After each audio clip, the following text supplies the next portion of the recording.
2004లో ఆనాటి కాంగ్రెస్ పాలకులు అనంతపూర్ జిల్లాలో ఒక్కొక్క కార్యకర్తను చంపేస్తున్నారు. అది చూసి చంద్రబాబు నాయుడు గారు వాళ్ళ పిల్లలు ఫ్యాక్షన్లోకి వెళ్ళకూడదని ఏకంగా గండిపేటలో ఎన్టీఆర్ మోడల్ స్కూల్ ఏర్పాటు చేశారు. నాతో కన్నా కార్యకర్తల పిల్లలతో ఎక్కువ సమయం ఆయన గడిపారు.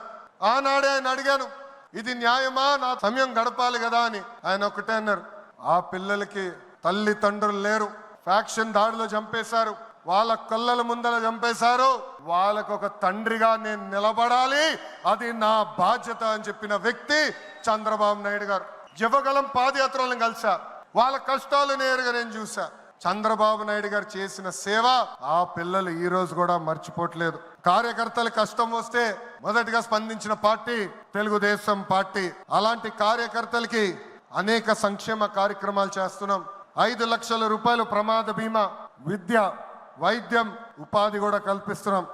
జాతీయ అధ్యక్షుల పిలుపు మేరకు అలాంటి కార్యకర్తలు ఆదుకునేదానికి, వాళ్ళ సొంత కాలుపై నిలబడడానికి, వాళ్ళకి ఆర్థిక స్వాతంత్రం వచ్చేదానికి ఒక ప్రణాళిక కూడా మేము రూపొందిస్తున్నాం.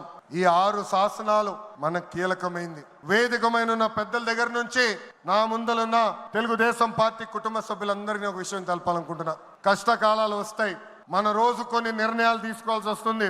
ఒక మంత్రిగా, జాతీయ ప్రధాన కార్యదర్శిగా నేను కూడా కొన్ని నిర్ణయాలు తీసుకోవాల్సిన అవసరం ఉంటుంది.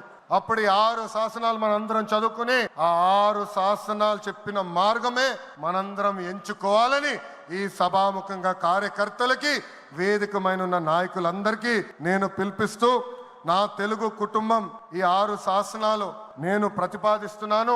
ఈ ప్రతిపాదన మీరందరూ బలపరచాలని ఈ సభాముఖంగా కోరుకుంటూ, నాకింత అద్భుతమైన అవకాశం ఇచ్చిన నా ప్రాణ సమానమైన కార్యకర్తలందరికీ పేరు పేరున నా హృదయపూర్వక ధన్యవాదాలు తెలుపుకుంటూ మీ అందరి దగ్గర నుంచి సెలవు తీసుకుంటున్నా.